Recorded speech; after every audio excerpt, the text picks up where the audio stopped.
Hello and welcome to Life Extension Live. I'm Dr. Mike and I'm here with my co-host, as always, Dr. Crystal Gossert.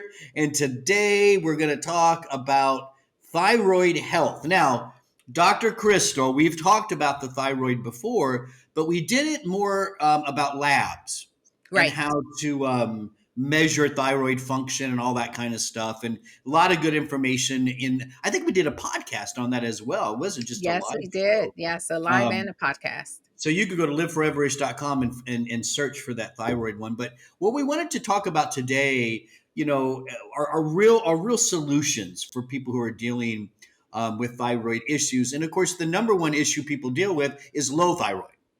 Right. So we're going to talk mostly about low or what we call hypothyroidism.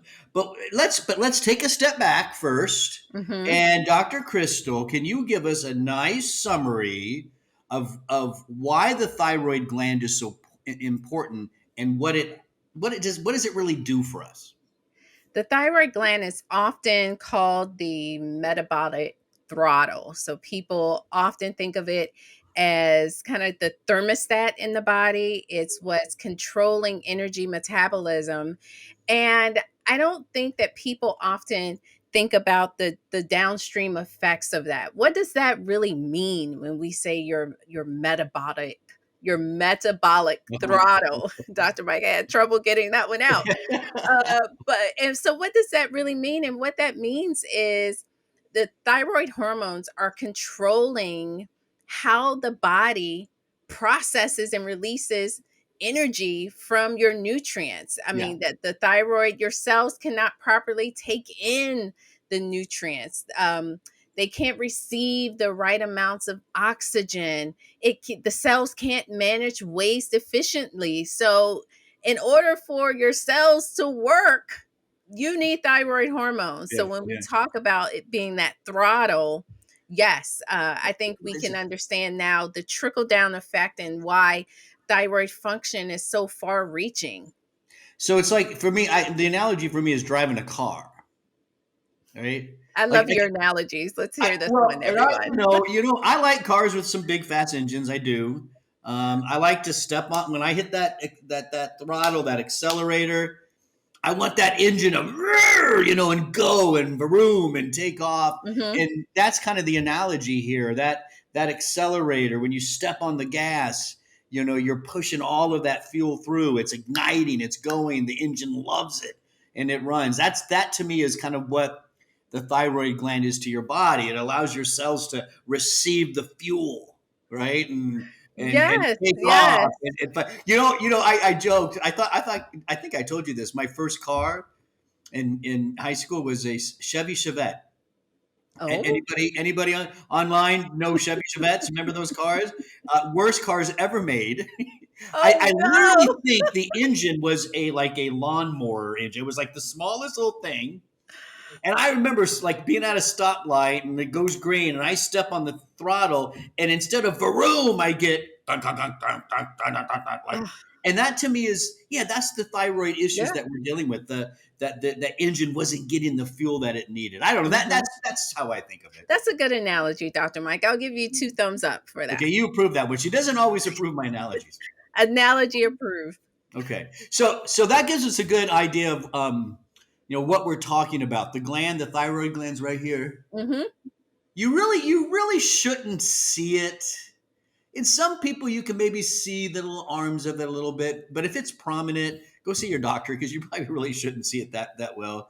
But Right. basically, it sits right here in your neck, and as Dr. Crystal said, it's your metabolic throttle. So, what we're going to do today, Robson, if you want to throw the slide up, we're going to talk about common thyroid symptoms number one. And then we're Hmm. going to talk about causes of thyroid disorders. And then number two, nutritional support for your thyroid. So a lot to cover today. Let's get right into common symptoms. Now, of course, you can have a thyroid that's either high, Overactive. hyperthyroid, Hmm. normal, or low, what we call hypothyroidism. We're going to focus on the low part.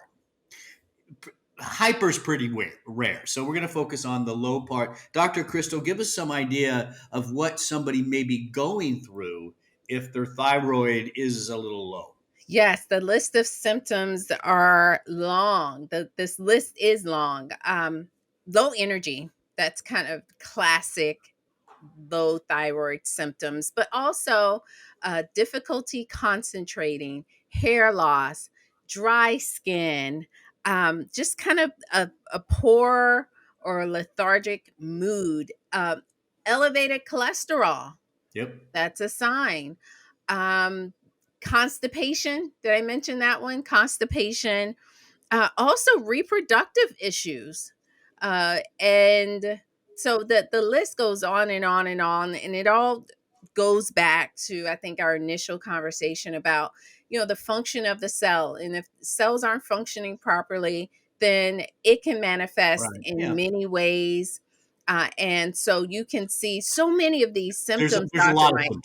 A lot of But symptoms. one thing that we talked about before, or we have talked about, is the fact that the symptoms often overlap with Right. other things or they can be missed. So if you present to your doctor with high cholesterol, he's probably going to treat your cholesterol, right? And not worry about anything else. Not worry about anything else. If you're Yeah. putting on a little weight, they're going to say, hey, you need to cut back. Yeah. Yeah. You're Great eating too much. advice. You Cut need to back. Great advice. exercise. Yeah. Yeah. If you're dealing with hair loss, dry skin, you may go to the dermatologist. They may do a thyroid workup, but it's one of Sometimes. those things that it's often overlooked. Yeah. Well, So it's it's the important. blinders. It's the blinders of clinical medicine, right? And it is something they do teach us to avoid. When I was in medical school, that was a very big thing. Is you got to sometimes take a step back first. Really. Yeah, no, they do, but it's also hard when you're seeing patient after patient after patient after patient, and there's a time frame for all that. Hmm. It's easy to put the blinders on, and I'm not making the excuse. We shouldn't do it, but it is easy to do that and say, oh, dry skin. Let's Right. fix the dry skin. Oh, weight gain. Let's fix. Oh, hair loss, constipation. I can fix that. And so you write up your treatment regimen and you go on to the next patient. But taking that step back may help some physicians to think: is there something overall driving all this? Hmm. And that's where I think we need to put thyroid issues at the front of our thought process as clinicians. Right. So I think, with this isn't about testing, but I encourage all of you, your routine yearly checkup, if you're going twice a year, make sure your doctor's adding at least TSH At to least, those yeah, yeah, panels. yeah. That's a good starting point. All right. All right. So a lot of different symptoms could be happening, and some people have all of them, and some people have maybe just one. I think when I was practicing in women, the most common was a depressed mood. I Oh, saw that often connected to low thyroid, and for men, believe it or not, it's constipation. Now, that was my experience. That was uh-huh. just kind of what I saw and what Right. I started associating things with. I don't have any paper to show you about that, but women, it was depression. Men, it was constipation. Hmm. Often, we found out that it was low thyroid. Here's Oh, something else to think about, Dr. Crystal. Let's use constipation as the example. okay. You're constipated. You go into your doctor's office. They prescribe something that should work pretty well. If it doesn't, that's where you should go back and say, can we take a step back and think about, is it really my gut issue or is it something else? Maybe right here, the That's a good thyroid. point. Yeah. Good See, point, Dr. Mike. once in a while, I've had a good analogy and a good point. I'm knocking it out of the park You're today. on the roll. I'm nailing it. All right. So, you wanted to talk a little bit about, and we wrote about this in the Life Extension Protocol, right? About Hmm. temperature. Tell us about how maybe I think it's a weekly temperature reading, right? Right. Well, it's actually 5 consecutive days in a row. If you have a temperature below 97.6 degrees for 5 consecutive days, note I say it may indicate a sluggish thyroid, hypothyroidism. So if you are due for lab testing, for another few months and you just want to get a general idea, you may be listening and saying, hey, those symptoms sound familiar, just put your thermometer next to your bed, because you want your basal body temperature, meaning first thing in the morning before you get up, Right. before You you get up. start moving, you wake up, grab your thermometer and check it 5 days in a row. And then again, the goal or what we're looking for is below 97.6 consecutively. And again, it's not conclusive, right? That you have, but Mhm. but you could take that into your doctor now and say, I do have some constipation. I've gained some weight, and then hey, I have this temperature issue going on here. Right. Maybe I need a full thyroid panel, right? That would Mhm. be that'd be some good evidence for that. So what? Let's talk a little bit then about why the thyroid breaks down. Like why? Because hypothyroidism and even what we call subclinical hypothyroidism, meaning the labs look okay, but people have symptoms. Mhm. It's pretty prevalent in the United States, Yes. right? And it's interesting as to why. And we're going to get into some of Well, that that's and, what and I some of want the to ask that. theories. Yeah, I want to ask that question. Why is it so prevalent? Because it's not, you can't, for a lot of the things you and I talk about, Dr. Crystal, one of our go to answers is, well, we're getting older because we talk a lot about age related issues, right? Right, But right, right. with low thyroid, that's not the case. There are a lot of men and women in their 30s and 40s dealing with these kind of symptoms. So what are some of the most common reasons that somebody would develop low thyroid? Okay, so the top three things that's going on: the thyroid gland is either not making enough thyroid hormone. Number two, you're not converting the thyroid hormones properly. So there are two things that can go awry. The thyroid primarily makes T4, which is kind of an inactive form of the thyroid hormone. That T4 has to convert to T3, which is the active hormone, right? So Right. maybe you're not properly converting that T4 to T3. And then the third thing is your T4 can also convert to reverse T3, which is an inactive form Right. of thyroid hormones. So those things are going on. Well, let me But let me can I, let me just because that was a lot, right? And I want to make sure everybody gets this right. So the gland here mhm, is mostly making T4, correct. right? Which is just a form. It's just a form of the thyroid that travels throughout the body, and at the tissue level, it's converted to T3, which is really the more active form. T3 is really the form that is doing most of the work, right? Right. Correct.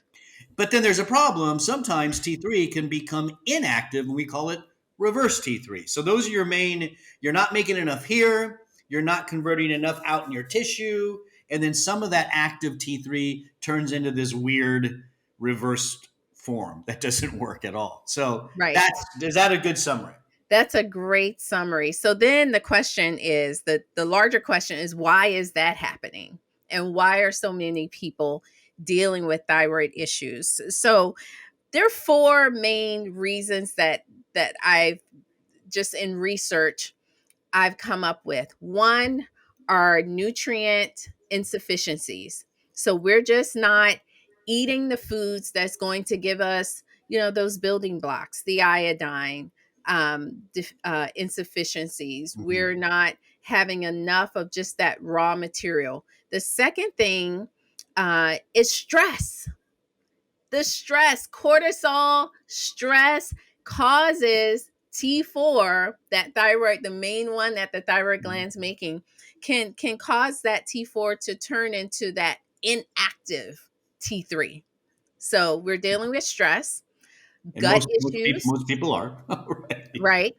Gut issues, and it with gut issues, it's kind of they're interrelated, meaning a sluggish thyroid or hypothyroid can lead to gut issues like constipation. Right. But then the microbiome is also controlling the immune system, which relates to, I would say, the fourth reason, which is the immune system is overactive and it's attacking the thyroid. Yeah. We know that Hashimoto's is the most common hypothyroid disorder in the United States. So when we go all the way back to your original question, why, what is going on, Dr. Mike, I truly believe it's due to um, the Western diet, it's due to poor gut health, is due to all of these things that we're putting into our body that is disrupting the gut health and it's throwing our immune system off and it's causing us Yeah. to Good. have, to develop an overactive immune system that Yeah. is now attacking the thyroid. You What do could you make think? the you could I like it. I think you're spot on. You could even I might go even a step further and say that because you had mentioned that between the gut and the thyroid, like what comes first, right? Right. So low thyroid causes constipation. I actually I think gut comes first. I think there are so many people with a chronic inflammatory process going on in their small and large bowel due to food sensitivities, stress. Right? We know Yeah. stress can affect the gut. And so and just the foods that we're eating, the processed stuff. So I think a lot of it may start there. Dr. Mike, I agree.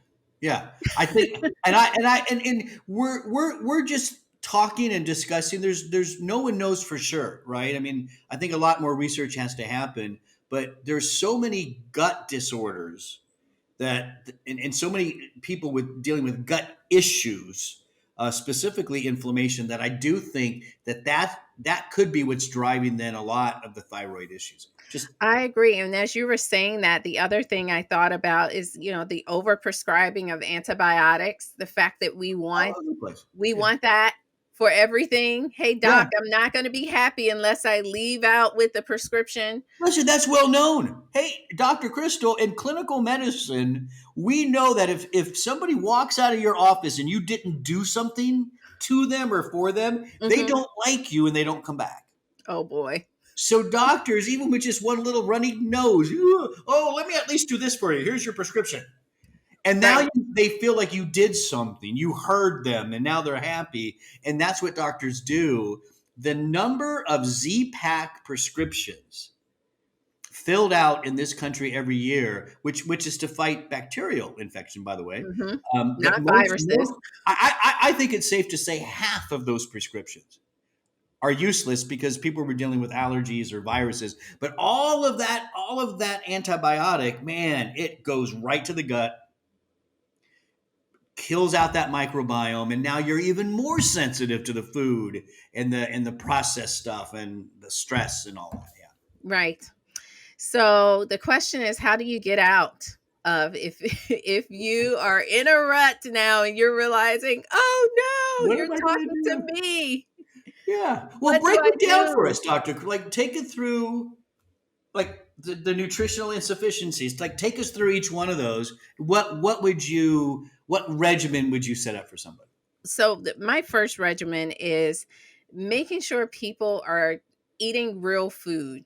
And it's I feel like a broken record sometimes. I know many of you who are on, thank you so much for joining. We're preaching to the choir, but we're hoping that you all are getting some of your friends to join in and listen who Yeah. really need to hear this information.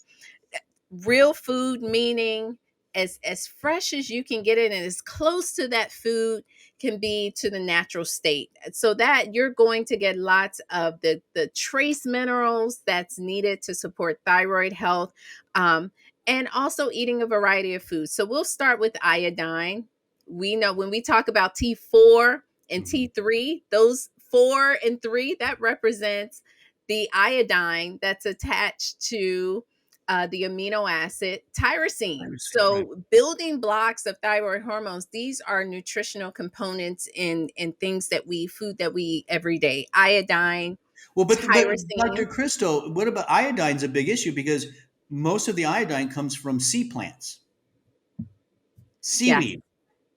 And yes. by the way, we shouldn't call it seaweed. We only call it seaweed because we like to swim in clear water in the oceans, and they get in our. That's why we call them sea. I grew up in Southern California. That's why they call it seaweed, because it's in the way. Get out of the way, right? It's not. Right. These are sea plants that are powerful health promoting food sources that we don't eat in this country at all. We're not eating it, and we're not eating, obviously there are issues with eating tons of seafood every day because our water supply now is It's a little that's like a crazy. whole nother, that's a loaded issue, Yeah, right? For yeah. another talk. But we're not eating the seafood. If you are a vegan or a vegetarian, where you're getting your iodine, the iodized salt, we know is just not doing it. People are limiting salt, but even if you buy iodized salt, that It's just iodine, mm, it's gone. You know, it like dissipates in about 4 weeks. yeah. It's not. You're not Um, getting much at all. Yeah, you're not getting much, so that's something to consider. Is maybe you need to look at foods with iodine. Are you getting those foods? Should you add them in? So that's the building block to support the production of those hormones with the thyroid. The next is those conversions, Dr. Mike. right. What's needed for T4 the to T3. conversion? Yeah, um, Selenium, one of the number one nutrients, that mineral is so important. needed for the conversion of T4 to T3. Zinc is needed for the conversion of T4 to T3. Um, Iron, believe it or not. So if someone is dealing with iron deficiency, so if you know you have anemia, then it's likely that your thyroid is also suffering because of the inadequate conversion. So Yeah. we need to activate those So thyroid yeah, and hormones. now some people may be thinking, well, how do I know if? So I'm having some symptoms. How do I know if I'm a conversion issue person? Well, that's where testing does come in. And as we said, we've talked about testing a lot. But basically, your T4 levels might be high, but then your T3 levels are way too low based on those T4 levels, and that's how a doctor may look at that and say, all right, maybe there's a conversion issue. So Yeah, testing is how you would tease that out. right. Yeah. The next thing is the stress aspect. We know stress management. We've had tons of lives all about managing stress, tips, everyday lifestyle strategies to help you to manage stress. So, what can you take?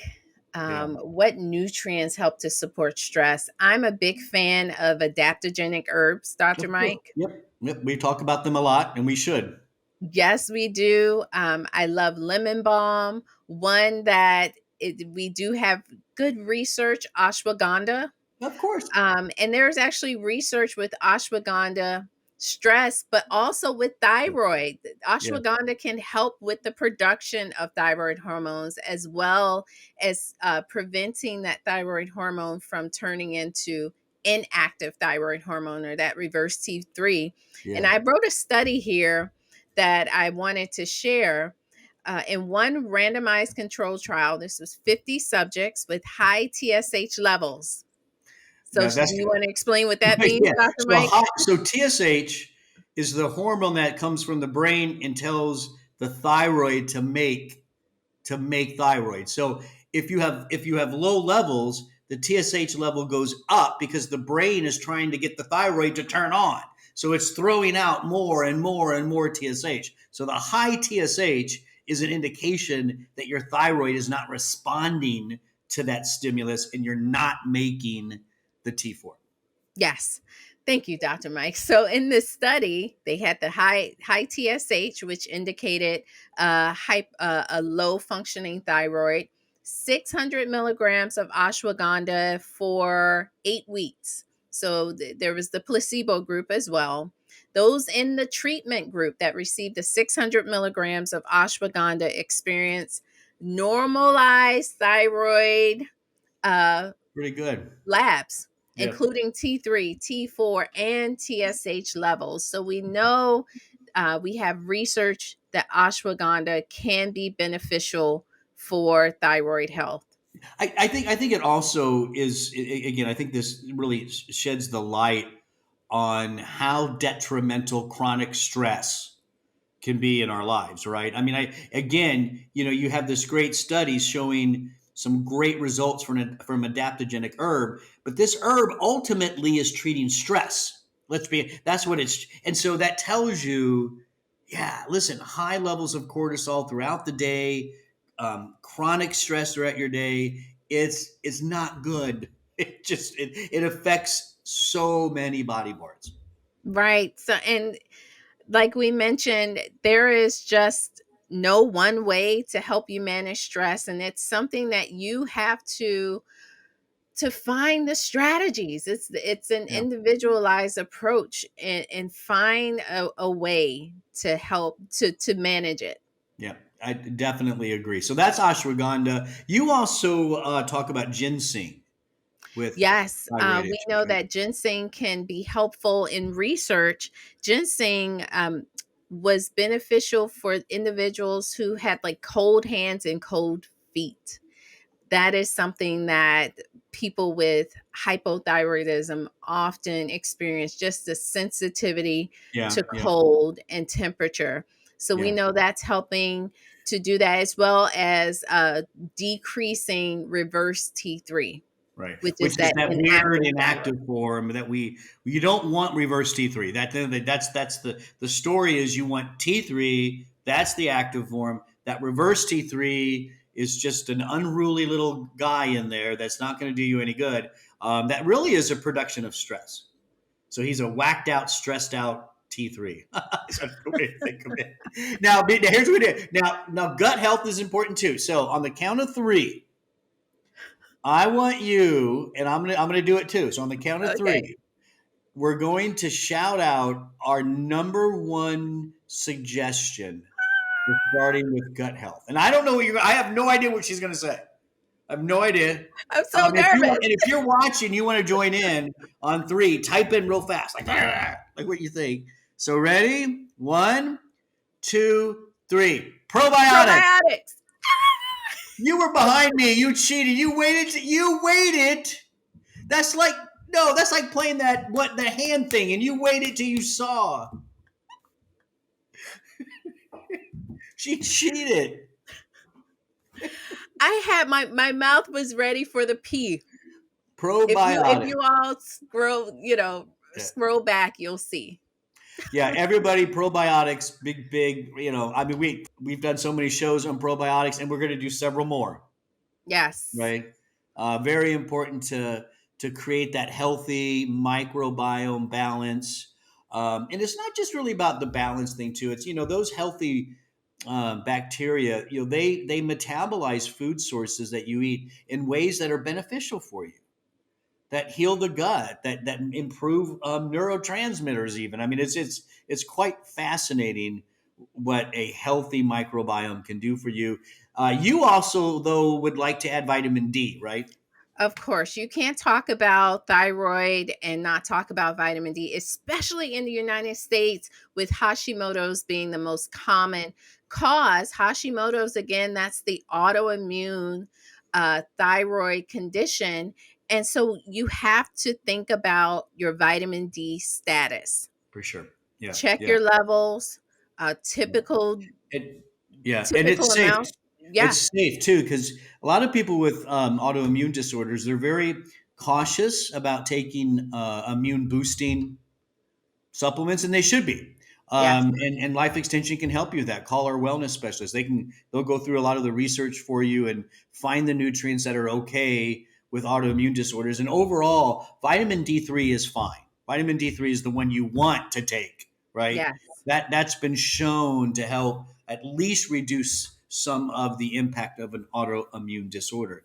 That was a lot of great inflammation, right? So let's see if I can remember it. Iodine is key, right? Hmm. And unless you're going to eat a lot of seaweed, probably need to find a supplement form of that if that's something you're dealing with, right? You would agree. Yes.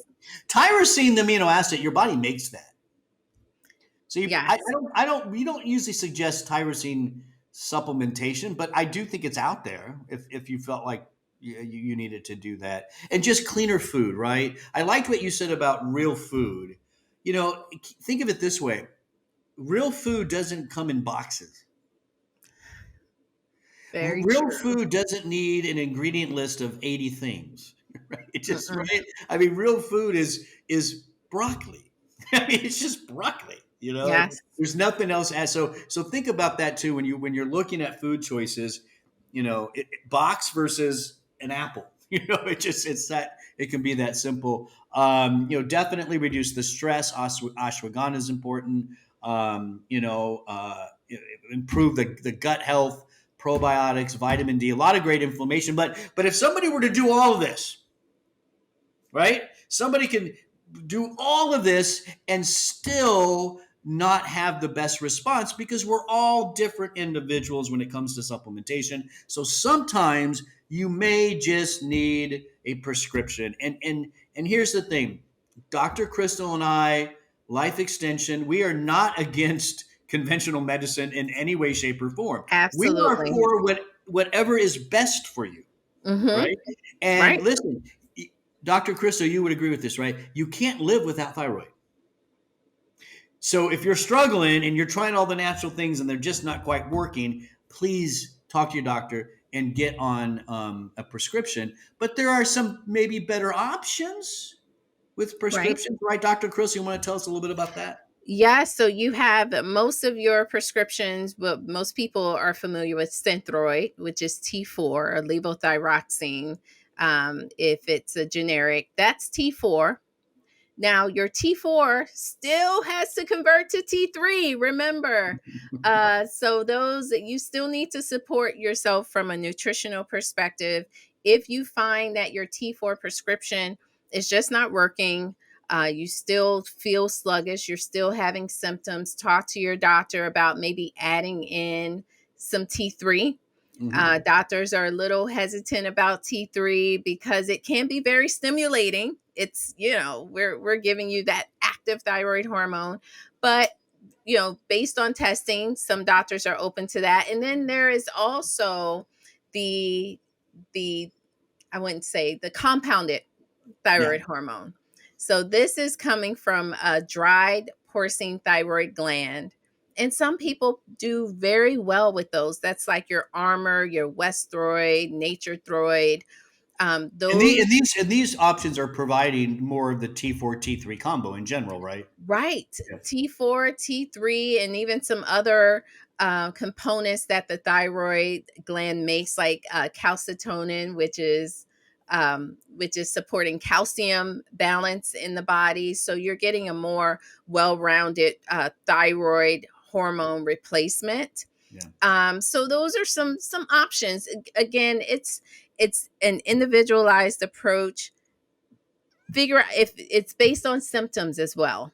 Yeah, yeah, for sure. If you start anything, whether it's natural or a prescription, and your symptoms aren't getting any better, you got to go back to your doctor. You got to really then look at what was prescribed, what the regimen was, and make some adjustments and do some good testing. See where maybe is reverse T3 too high, or you're not making enough T3. Identify that, and that's going to help you develop a thyroid regimen that's going to be best for you and help you to reach optimal levels to feel better at the end of the day, right? Hey, That's we right. got a great protocol on this. Let's see. You go to lifeextension.com/thyroid. That's easy. Highly vetted, copiously referenced protocol by Life Extension goes into a lot more detail of everything we just talked about today. That's lifeextension.com/thyroid. Dr. Crystal, great job. This was a wonderful, wonderful topic. I agree, Dr. Mike. Thank you. I want to thank everybody for watching us today. Don't forget, we go live 3 p.m. every Wednesday. Like, share, comment, join into the discussion. We would love to hear maybe even some topics Yes. you'd like us to cover, right? So please interact with our social team. We really enjoy that. I'm Dr. Mike. Thanks for watching.